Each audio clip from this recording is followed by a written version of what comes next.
This video is for class 9. We are starting a new chapter, transpiration. It is given in your book, page number 135. So what is transpiration? Transpiration के बारे में हम लोग क्या जानते हैं कि water जो है वो soil से absorb होता है plant में for the process of photosynthesis. So after the utilization of those water by the process of photosynthesis, the remaining water is eliminated from the plant body. हम लोग क्या जानते हैं कि सॉइल से वाटर एब्जॉर्ब होता है, फिर वो लीफ में जाता है. लीफ में जाने के बाद वो फोटोसिंथेसिस का काम करता है. जो रिएक्शन में हम लोग पढ़े हैं कि कार्बोहाइड्रेट फॉर्म होता है along with the oxygen and some water vapour. So the elimination of those water vapour from the plant body, that is called transpiration. We can see the explanation. The plant absorb large amount of water from soil, of which only a small fraction is used for the different metabolic function taking place within their body. So जो भी plant absorb करता है अपने soil के through, उसका कुछ ही portion उसके इस्तेमाल में आता है. The remaining water is liberated, माने एलिमिनेट हो जाता है, out in the form of vapour through leaf, stem and lenticel by the means of physiological process term transpiration. सिर्फ लीफ में ही ट्रांसपिरेशन नहीं होता है, बल्कि कुछ प्लांट में, जो लोअर ग्रुप का प्लांट होता है उसमें स्टेम में और उसके लेंटिसेल्स में भी ट्रांसपिरेशन होता है, वहां से भी वाटर एलिमिनेट होता है. So here is the definition. The elimination of non utilise excess water in the form of vapour from the plant body under the influence of sunlight and control to some extent by protoplasm is called transpiration. Till here is the definition of transpiration. किसकी वजह से होता है? Sunlight के presence में ज्यादा होता है, क्योंकि वो वाटर वेपर बनाने का काम जल्दी होता है. और दूसरा क्या है कि उसको प्रोटोप्लाज्म, प्लांट की लीफ के अंदर जो प्रोटोप्लाज्म होता है उसमें कितना ज्यादा वाटर स्टोर है, वो कितना ज्यादा एलिमिनेट कर पा रहा है, वेपर बना पा रहा है, इसको ऊपर डिपेंड करता है transpiration rate.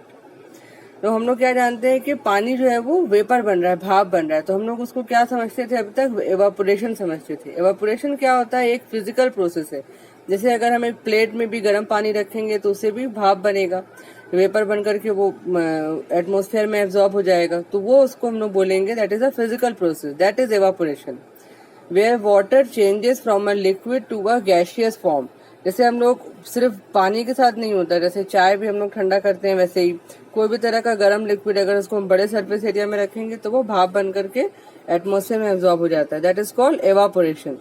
Vapor to the unsaturated atmosphere from the free exposed surface of the living and non-living bodies. तो यहाँ पे क्या हो रहा है कि ट्रांसपिरेशन जो है वो प्लांट बॉडी के अंदर होता है, और एवापोरेशन कहीं पर भी किसी भी खुले हुए सरफेस में हो सकता है. अब अगर कहीं पर खुला, जैसे कि गर्मी में समर सीजन में क्या होता है, दरिया का पानी, नदी का पानी सूख जाता है. तो वो सूखता कैसे है? तो वाटर सरफेस एरिया खुला हुआ एरिया होता है, उससे पानी भाप बन करके सनलाइट की वजह से वेपर में चेंज होकर के एटमॉस्फेयर में एब्जॉर्ब हो जाता है. That is called evaporation.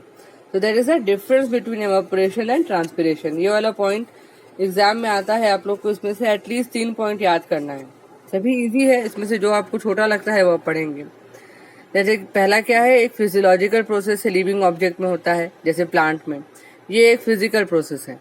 It is controlled by protoplasm, it is not controlled by protoplasm. जो ऑपोजिट फंक्शन हो रहा है उसी को डिफरेंस में लिखना है. ये पॉइंट नंबर 5 मार्क करेंगे. It is a process mainly dependent on light and occurs mainly during the day time. ये सनलाइट के प्रेजेंस में ही ज्यादातर होता है transpiration. And evaporation is a process which is not dependent on light and it occur through out the day and night. ठीक है, point number 1, 2, 5 important है. उसके अलावा आप अगर छोटा जो भी पॉइंट लगता है वो आप पढ़ सकते हैं. Next is site of transpiration. कहाँ पर देखा जाता है, प्लांट के किस पार्ट से ट्रांसपिरेशन होता है? तो बेसिकली 3 पार्ट है. एक है स्टोमाटा के थ्रू, एक है लेंटिसेल और थर्ड है क्यूटिकल्स. स्टोमाटा हम लोग क्या जानते हैं, लीफ में जो छोटा छोटा पोर्स होता है उसको हम लोग स्टोमाटा बोलते हैं. The loss of water vapour through the opening of stomata is called stomatal transpiration. इससे क्या होता है, major portion that is 80 to 90% of the water in the form of vapour occurs through the stomata of leaves. जो water eliminate होता है mainly plant body से, ज्यादातर plant में देखा जाता है कि स्टोमाटा के थ्रू ही ट्रांसपिरेशन का प्रोसेस होता है. Another is lenticel. लेंटिसेल्स क्या होता है, बहुत सारे प्लांट में हम लोग उसके स्टेम में देखते हैं, आपको इसका हम पिक्चर भी इस वीडियो के लास्ट में सेंड करेंगे। यहाँ पर हम लोग स्टेम के बीच में बहुत सारा का निशान देखते हैं लकड़ी में, माने पेड़ में, तो इसको बोलते हैं lenticels. Loss of water vapour takes place through the lenticel form during the secondary growth on woody stem and fruit is called lenticular transpiration. So you just have to mark till here what is stomatal transpiration, the whole para, the lenticular transpiration, and the third one is cuticular. Cuticular क्या होता है, बहुत से leaves में, कुछ plant के leaves में देखा जाता है कि ये लीव्स है तो उसके पोर्स में, इसके किनारे में यहाँ पर छोटा छोटा पोर्स होता है जिसको लेंटिसल्स बोलते हैं। The water vapour through which the water vapor which is lost through the pore of the cuticle of the leaves, किनारे से जो pores होता है उससे water eliminate होता है, that is called cuticular transpiration. Some amount of like 10 to 20% of water vapor is lost by the direct evaporation from the epidermal cells through the cuticles of the leaves. तो इससे बहुत ही कम plant में या बहुत ही कम amount में water eliminate होता है।